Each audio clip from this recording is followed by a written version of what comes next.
Amma ba'd. Puji syukur pada Allah Subhanahu wa taala. Selalu bermakatakan salam pada baginda Rasulullah Muhammad SAW beserta ala sahabat beliau. Yang saya hormati dosen pembimbing Pak Ali, dosen penelaah 1 Bu Dwi, dan penelaah 2 Pak Fazil, dan kawan-kawan yang telah berhadir pada hari ini. Lalu saya akan memaparkan seminar proposal skripsi saya yang berjudul Strategi Komunikasi Guru Hafiz dalam Mendidik Sekolah Dasar di Studi Sekolah Dasar SD Negeri 8 Badasakti Kota Kusuma.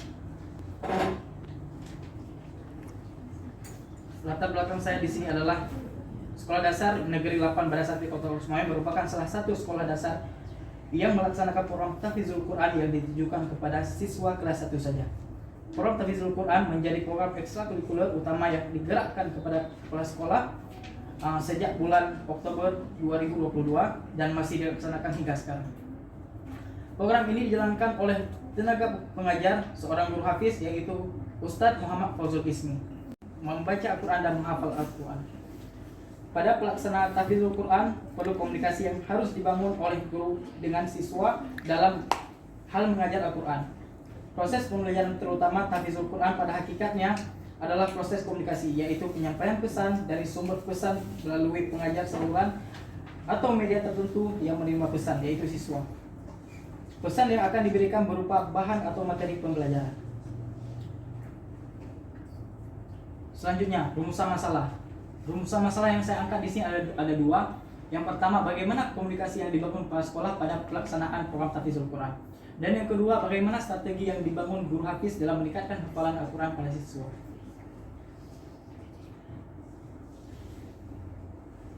Selanjutnya, fokus penelitian. Di sini juga saya mengangkat 2 fokus penelitian, yaitu yang pertama, penelitian ini memfokuskan proses komunikasi yang dibangun oleh kepala sekolah pada pelaksanaan program Tahfizul Quran dilihat dari komunikasi pada perencanaan, pelaksanaan, dan evaluasi program Tahfizul Quran. Komunikasi yang dibangun guru hafiz dalam meningkatkan hafalan Al-Quran pada siswa dan dilihat dari stimulus, organisme, dan respon. Tujuan penelitian. Di sini juga saya mengangkat 2 juga untuk memahami proses komunikasi yang dibangun pada sekolah dan pelaksanaan program Tahfizul Quran. Dan yang kedua untuk mengetahui strategi yang dibangun guru hafiz dalam meningkatkan hafalan Al-Quran pada siswa.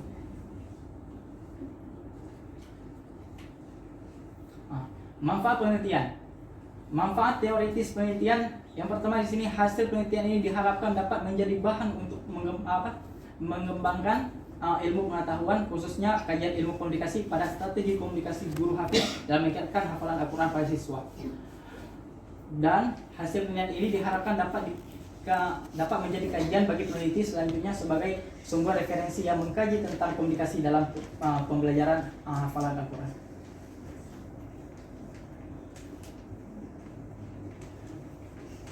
Bagi pihak sekolah, sebagai sumber informasi program Tahfizul Quran dilihat dari hambatan yang dihadapi oleh guru hafiz dan strategi komunikasi hafiz dalam meningkatkan hafalan Al-Quran pada siswa. Manfaat penelitian bagi masyarakat. Sebagai sumber informasi kepada masyarakat, terutama orang tua yang menyekolahkan anaknya ke SD Negeri 8 Badasakti tentang program Tahfizul Quran dan kemampuan siswa dalam membaca dan menghafal Al-Quran. Manfaat bagi peneliti sebagai referensi dapat mengembangkan penelitian selanjutnya serta memberi kontribusi dan memahami komunikasi dengan siswa program Tahfizul Quran. Tugas lewat pelaksana penelitian terdahulu. Yang pertama sini adalah Feni Oktarina tahun 2020 yang berjudul kombinasi komunikasi verbal dan non verbal dalam aplikasi pembelajaran Tahfizul Quran. Studi pada Yayasan Askar Kaun cabang Palembang. Selanjutnya Fahmi As-Sultani dan Ridan Muhtadi tahun 2020 yang berjudul Pola Komunikasi Pengurus dan Pembinaan Kedisiplinan Hafalan Al-Quran di Lembaga Pesantren Al-Maqis Hamidi 4 Pasean Pamekasan. Selanjutnya Anissa Nurul Mardiah dan Ayub Irfandi Imran tahun 2019 yang berjudul Motivasi Menghafal Al-Quran pada Anak Melalui Komunikasi Interpersonal. Selanjutnya landasan teori.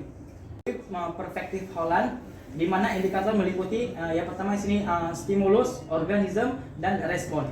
Yang kedua komunikasi, yang ketiga proses komunikasi, yang keempat strategi komunikasi, yang kelima guru, dan yang keenam tahfizul Quran, yaitu aktivitas yang kaitannya sangat erat dengan kerja memori dalam otak sehingga dapat seorang muslim wajib membacanya, menghafal, memahami, dan mengaplikasi dalam kehidupan sehari-hari.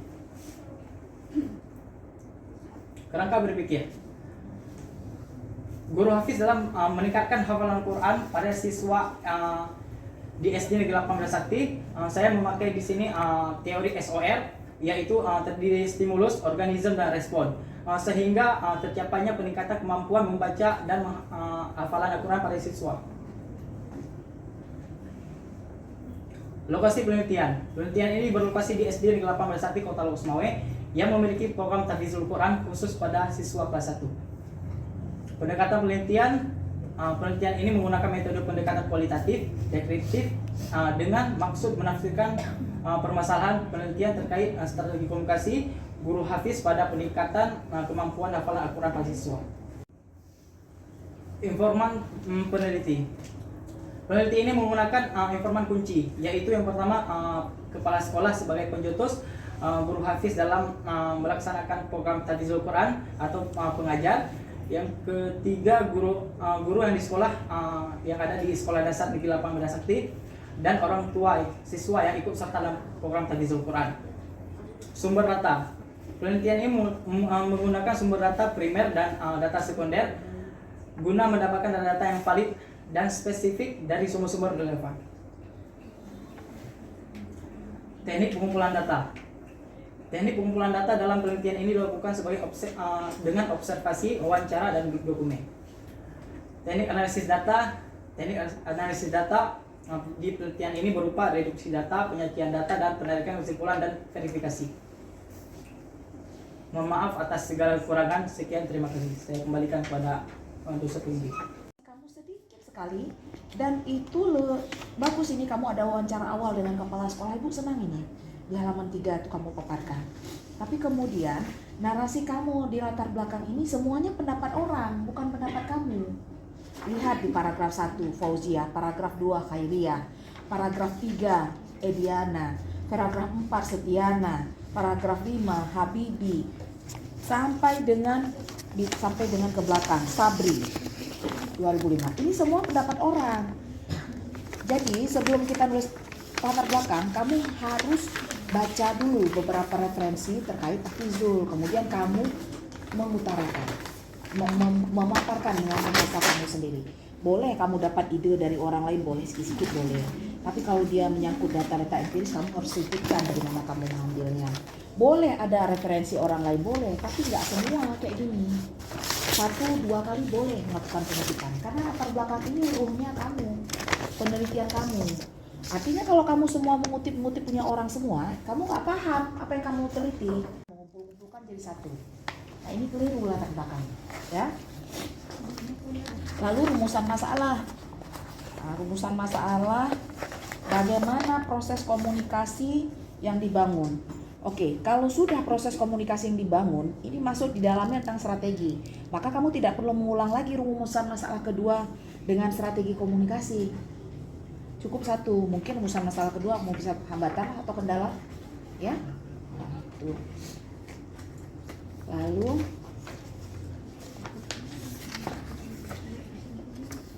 fokus penelitian.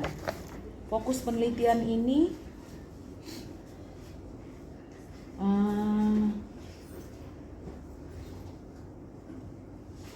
strategi komunikasi yang menggunakan meningkatkan hafalan pada stimulus organ. No, ini fokus tahfizul ini kan ada juz. Kamu nggak fokuskan pada juznya, juz sekian atau umur sekian. Enggak, saya fokusnya ke komunikasi antar guru ke murid dulu, karena dikhususkan di kelas 1. Kelas 1. Iya. Strategi komunikasi guru tahfiz dalam meningkatkan kemampuan. Selama ini observasi kamu lihat bagaimana strategi mereka supaya anak-anak itu mampu menghafal Al-Quran. Bahkan termasuk anak Pak Fazil menyekolahkan anaknya di Bunaya. Itu kan sekolah hafiz. Tapi kemudian anaknya berontak. tanda kutip berontak, dia kelelahan menghafal, dan orang tua juga harus ikut menghafal, kelelahan berontak. Akhirnya sekolah tahfiznya dari SD di SMP tidak dilanjutkan, akhirnya anaknya masuk sekolah umum.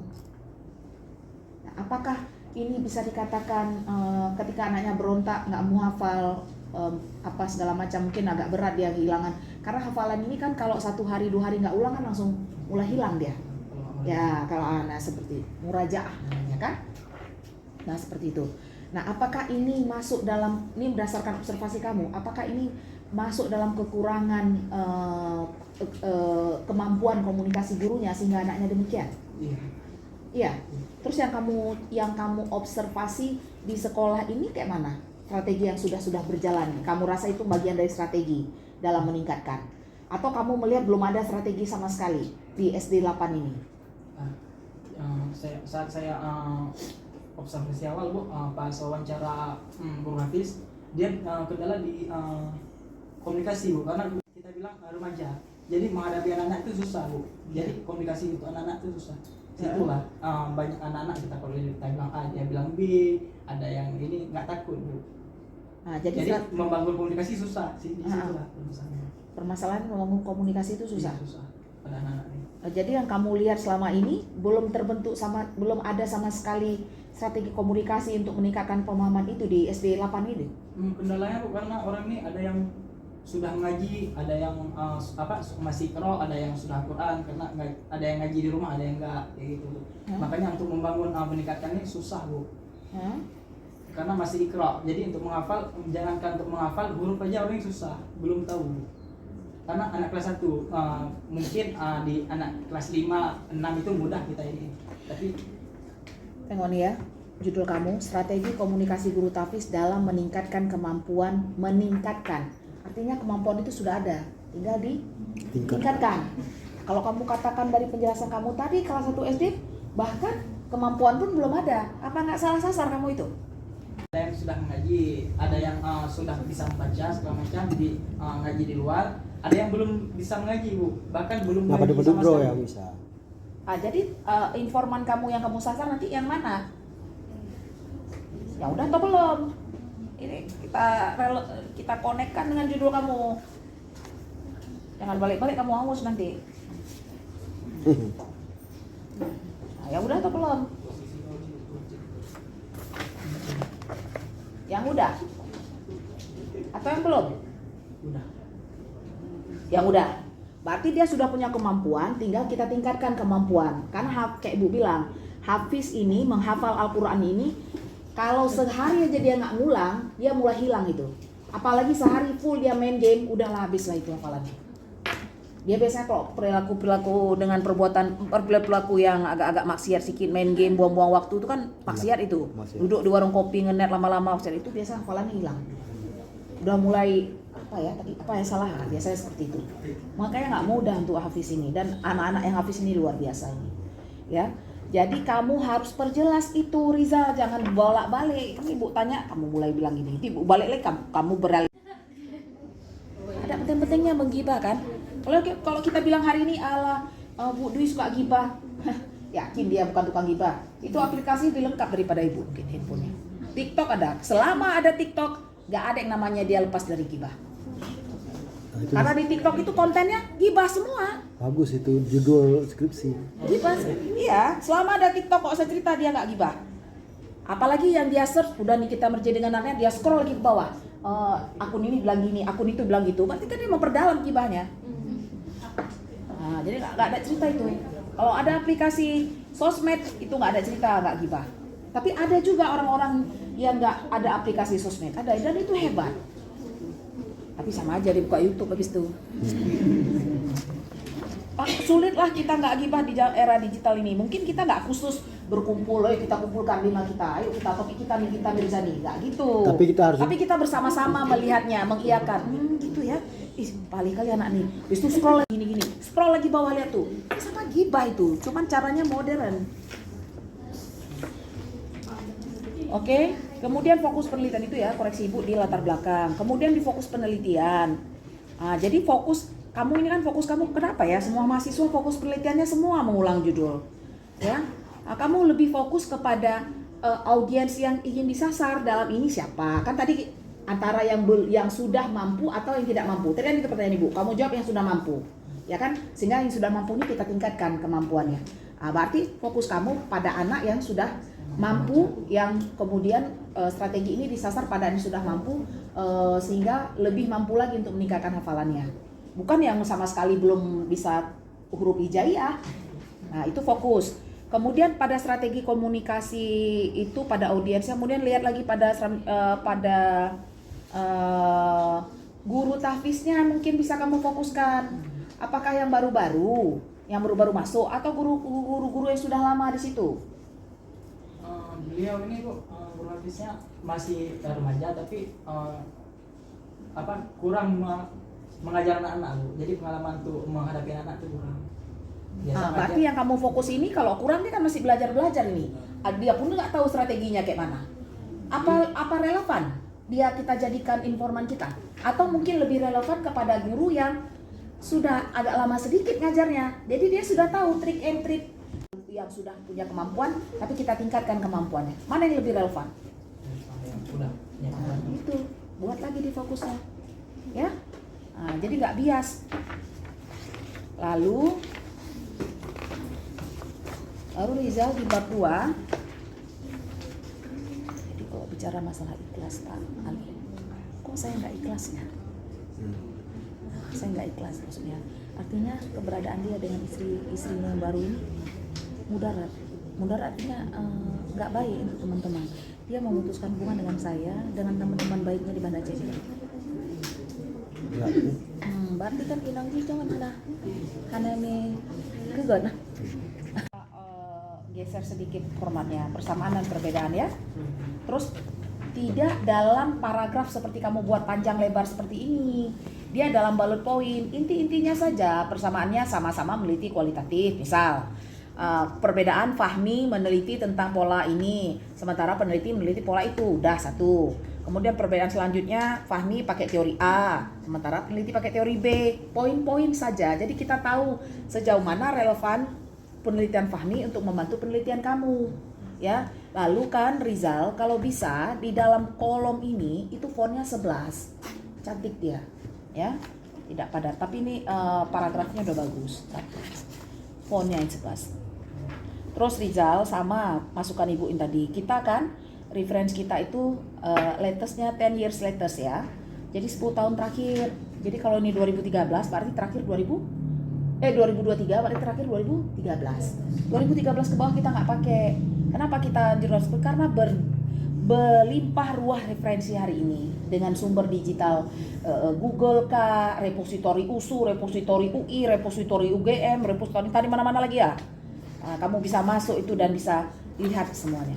Di 2006, 2009, boleh kamu lihat penelitian orang untuk sitasi referensi, boleh. Tapi lihatlah yang terbaru, minimal terbaru 10 tahun terakhir, bukan terbaru 20 tahun terakhir.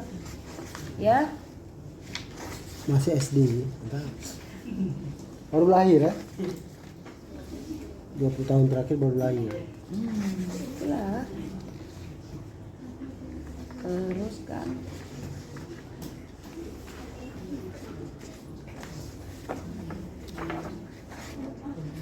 20 Tasmara kan udah nggak, sangat tidak relevan referensi yang kamu rujuk. Terus yang menjadi perhatian Ibu di penelitian kamu di proposal kamu ini Rizal adalah daftar pustaka kamu yang melimpah ruah banyaknya. Are you sure kamu mengutip ini semua? Atau kamu salah melakukan pengutipan sehingga muncul semua nama ini? Ini kalau dicek satu-satu ke dalam belum tentu ada di dalam nih, belum tentu ada di body note ini. Begitu banyak referensi kamu sampai 3 halaman loh. Nah, kamu yakin ini semua kamu kutip? Sekarang Ibu tanya ke kamu. Kalau kamu melihat pendapat Dedi, jangan bicara di belakang, di tengah, suara kalian kedengaran ya. Ini ruangan kecil nih. Dan Ibu masih muda loh, belum budek. Bapak udah budek belum kan? Belum. Pak Ali juga belum. Masih dengar kalian tarik nafas saja Ibu dengar. Ya. Rizal. Sekarang Ibu tanya nih ke kamu. Kalau kamu melihat pendapat Dedi Mulyana di dalam buku Ibu. Dedi Mulyana atau buku Ibu? buku ibu. Kalau di referensi siapa yang muncul? Di body note, maaf, di body note, di tengah-tengah, di bab 2 atau bab 3 itu body note. Yang ini bukan review. Di dalam tulisan. Di body note ya. Di dalam tulisan. Siapa? Kamu melakukan citasi Dedi Mulyana itu kamu lihat dalam tulisan ibu, baik jurnal ataupun buku. Nah, yang keluar di body note itu siapa? Jadi Mulyana. Terus yang keluar di daftar pustaka? Jadi Mulyana juga. Nah, makanya banyak referensi dia, Pak. Perhatian ya semua ya, makanya capek juga. Ini gara-gara Pak Kamar nih semua nih. Ya. Nah, dia kalau kita lihat ketawa-ketawa, tapi sekarang saya nggak gitu lagi Bu Dwi. Nah, gara-gara Pak Kamar nih semua, kita harus ngulang-ulang ini aja pun diulang. Bukan pendapat Dedi Mulyana di dalam jurnal ibu atau buku ibu, maka yang muncul di daftar pustaka adalah Mulyana 2009 dalam Dwi 2013, Mulyana 2009 dalam Dwi 2014. Maka referensi itu diterima karena kamu mengutip dari buku ibu 2014. Ya. Nah, tapi yang muncul di pustaka adalah ibu Fitri, Dwi 2014. Apa nama judul bukunya? Dedi Mulyana nggak muncul lagi. Tapi jawaban kamu bilang Dedi Mulyana juga muncul daftar pustaka. Makanya daftar pustaka kamu Double. seabrek-abrek. Dedi Mulyana nggak muncul. Kamu nggak pegang buku Dedi Mulyana. Kamu pegang buku ibu. Jadi kalaupun terjadi salah penafsiran, kamu nggak salah karena kamu nggak pegang sumber asli. Bisa jadi penafsiran itu salah di ibu, sehingga kamu teruskan. Paham? Nah, jadi kamu lihat lagi nih daftar pustaka nanti, ya. Terus pertanyaan ibu, daftar pustaka ini kamu lihat online atau offline nih? Ini ada online. Gak online. Ini dari jurnal. Terus? Si buku ibu. Nah, kalau kayak gitu kan ada, kalau jurnal, kalau online baik buku, skripsi atau apapun yang kamu sebut itu ada retrieved aksesnya. Diakses kapan? Kapan kamu aksesnya? Tahun lalu atau bulan lalu atau 2 minggu lalu? Itu tulis tanggalnya. Lihat contoh di buku panduan akademik. Kemudian di website mana? Kalau ini kan nggak jelas nih website mana. Jurnalnya kamu Jurnal Pendidikan Agama Islam. Di mana? Jurnal Pendidikan Agama Islam kalau bahasa kayak gini kan mungkin STEM juga punya. Ya, kemudian UIN Araniri juga punya, kemudian Unimed juga punya. Jadi harus jelas diaksesnya kapan, kemudian di mana, alamatnya di mana, ya. Kalau sumber online semuanya harus seperti itu. Tapi kalau kamu buat seperti ini seakan-akan itu kamu pegang bukunya di tangan kamu. Padahal kan enggak. Udah, ya. Kemudian di apa? Itu mereng ya. Jadi banyak ini referensi kamu nih out of date ya, lampau sekali. Lalu kan Rijal, apa ya? Udah ke belakang aja ibu, nengok di kerangka berpikir Rijal, kerangka berpikir kamu. Coba dimunculkan kerangka berpikir. Coba Rizal, tampilkan Rizal di slide kerangka berpikir.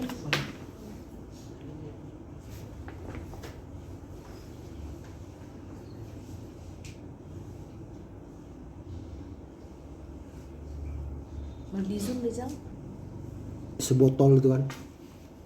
Di gelas. Di gelas. Tuh, lambang gelas bawah tuh, bawah. Nah. Tuh, ya. Nggak bisa dibesarin lagi ya. Persennya ada kan, ada persennya di bawah tuh. Nggak ada lagi ya. Serius sekali lah.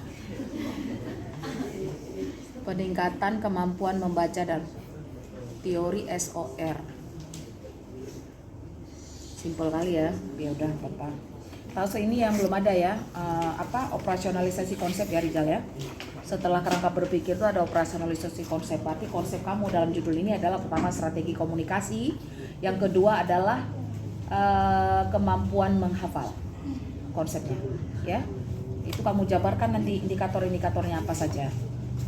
Itu harus betul ya. Nanti kita akan temu di seminar hasil. Jangan nanti udah capek-capek turun keliru. Jadi tuh dipastikan betul. Ini juga di bab 3 informan kamu. Nah, ini diperjelas lagi. Kenapa harus ada kepala sekolah, Rijal? Kepala sekolah turut berperan serta dalam meningkatkan kemampuan. Tidak, Bu. Beliau cuma pelaksana membangun program tersebut. Program itu dibentuk karena beliau. Tapi rumusan masalah kamu kan nggak ada hubungannya tentang dengan kepala sekolah. Lebih kepada tengok tuh rumusan masalah kamu. Proses komunikasi. Proses komunikasi dibangun kepala sekolah pada pelaksanaan. Ini juga nggak connect ini. Maaf Ibu nggak lihat nih tadi. Proses komunikasi dibangun kepala sekolah pada pelaksanaan program. Fokus kamu kan strategi komunikasi dalam meningkatkan kemampuan. Kita kan bicara program boleh apa aja, tapi substansi program tersebut adalah peningkatan kemampuan. Jadi ini keliru ini rumusan masalahnya, ya. Sehingga kekeliruan itu berlanjut ke informan. Sebenarnya ki informan ini adalah guru-guru yang memegang anak-anak tahfiz itu, terutama anak-anak tahfiz yang sudah memiliki kemampuan, tinggal kita tingkatkan saja hafalannya. Strateginya kan ada yang memberontak kayak kamu bilang tadi, ya kan, dan segala macam.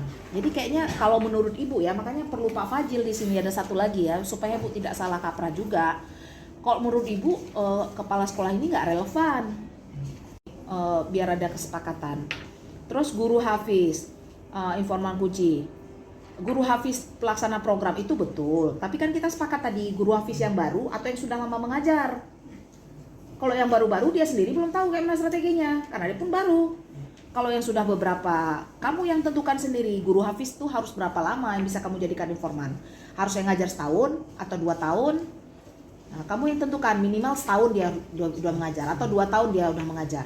Jadi enak kita tanya karena dia sudah menguasai, udah lama dia di situ. Ini baru-baru. Jangan kan tanya dia PC ke sekolah pun nggak tahu dia di mana. Kemudian, nah kalau tadi nomor 2 informan kamu guru hafiz, ada guru di sekolah. Kayak mana nih maksudnya nih? Ini guru yang ikut ini Bu, yang kita tanya ada nggak program tersebut, kayak mana menurut pandangan segala macam. Bukan satu guru, ada beberapa guru, paling nanti Itu 3 piket. atau 4 guru. Itu piket itu. Nah ini bisa kamu lebih spesifik nggak yang kamu maksud Tuhan? Yang kamu sasar yang mana? Yang paling guru agama Bu. Kalau Yang kayak paham gitu, akan. kenapa nggak tulis guru agama? Kalau kamu tulis guru di sekolah SD ini kan bisa guru matematika, bisa guru PPKN, bisa guru olahraga, kan guru juga mereka.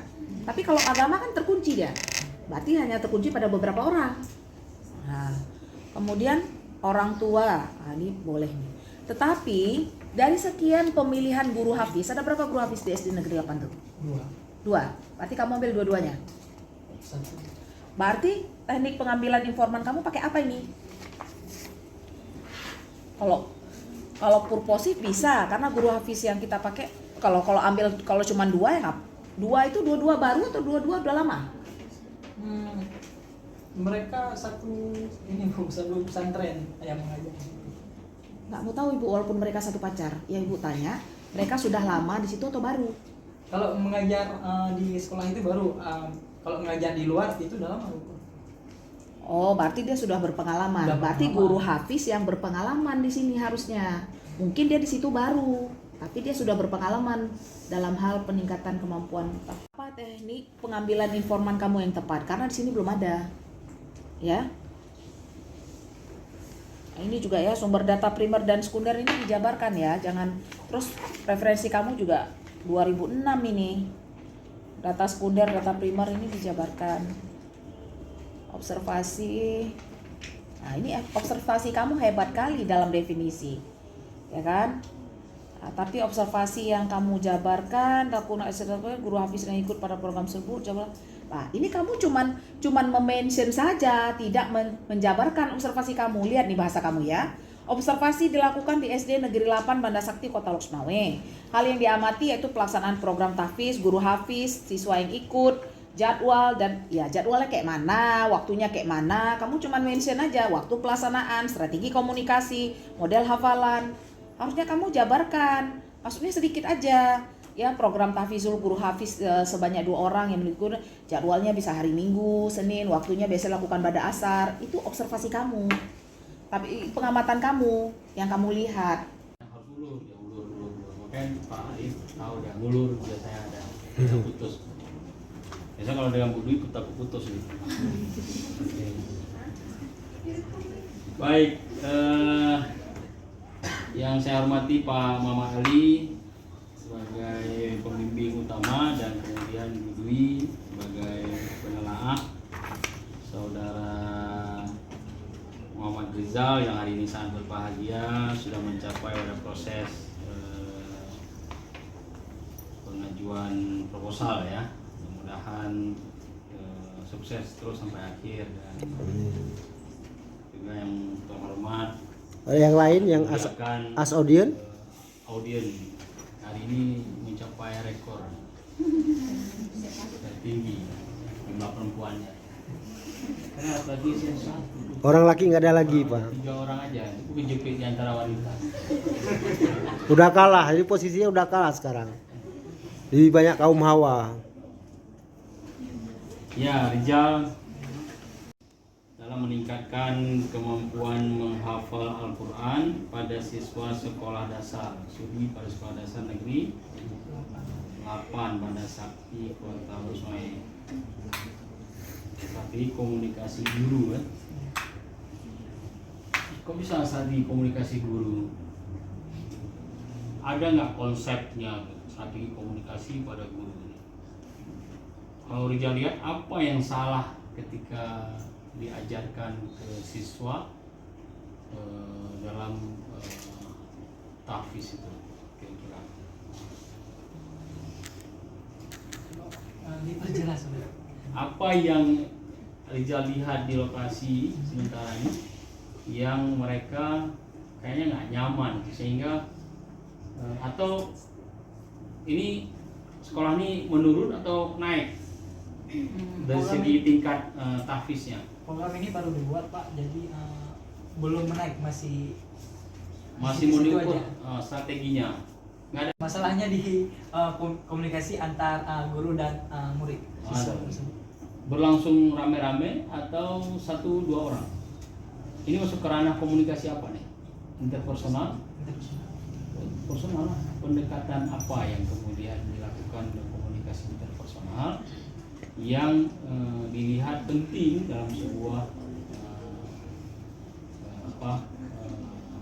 lembaga tahfiz. Tapi Rizal, kita kan mau neliti ini sesuatu ada problem jangan. Kalau nggak ada problem, susah kita mengangkat argumen kita. Apakah ini layak diteliti atau enggak? Sebab kalau nggak ada problem, jangan diteliti, salah kita, ya kan? Problemnya ada 2, masalahnya ada 2. Satu masalahnya adalah ada peningkatan yang drastis. Yang kedua memang menurun. Jadi anak-anak di sekolah itu sudah mulai selain dari ini data empiris kita. Data empiris kita berdasarkan data pengalaman bahwa di dalam belajar ngaji itu sangat sulit. Ya, baru disuruh bismillah aja, bismillahirrahmanirrahim. Udah tidur. Masa lagi Pak? itu memang karena kan jadi fenomena itu muncul, kamu bisa angkat latar belakang. Oke, tapi kemudian ada yang kamu lihat dari fenomena itu yang kita anggap selama ini data di karena kamu ambil lembaga, maka kita lembaga itu menurun dari segi penghafalan mereka. Itu sepertinya mereka nggak percaya diri atau apa. Ya itu jadi alasan kita untuk menjadikan itu jadi masalah yang kemudian kita teliti. Kita meneliti itu apa penyebabnya. Salah satu penyebabnya mungkin strategi komunikasi interpersonal dia, atau komunikasi interpersonal yang seperti apa. Kalau kita bicara komunikasi interpersonal, maka di 2 ya. Jadi pilih aja satu. Di komunikasi interpersonal itu yang paling dari segi bentuknya ada 2. Bentuknya ada diadik, ada triadik. Pembelajaran ada teorinya tuh, teori si apa teori social learning theory, social learning theory, Bandura ini. Pembelajaran sosial. Social learning theory. Jadi anak-anak itu belajar atau guru belajar pada anak-anak. Kita nggak tanya si anak-anak, tapi tanya guru bagaimana dia mempelajari anak-anak itu, kehidupan anak-anak. Kita kan nggak mudah mengajarkan anak-anak untuk belajar ikutin kita yang sudah tercapai kan. Nah, itu susah. Saya bilang, coba baca Bismillah. Bismillahirrahmanirrahim. Tahu bis ba dengan sin. Baca sin. Mana sin? Sin. Anginnya angin, mana angin? Tan. Sin. Oh ada angin. Oke. Seperti itu. Jadi kan ketika tiga kali kita marahin dia, itu jangan sin. Nggak ada sin pun hilang ya. Sin.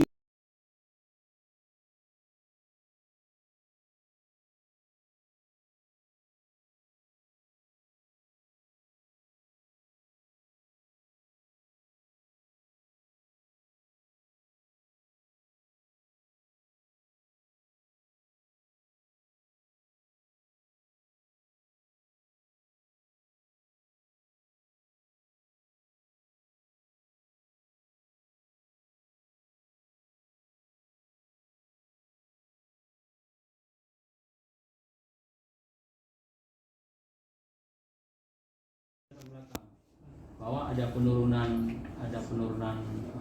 semangat apapun. Nanti ganti aja strategi komunikasi itu dengan pola pembelajaran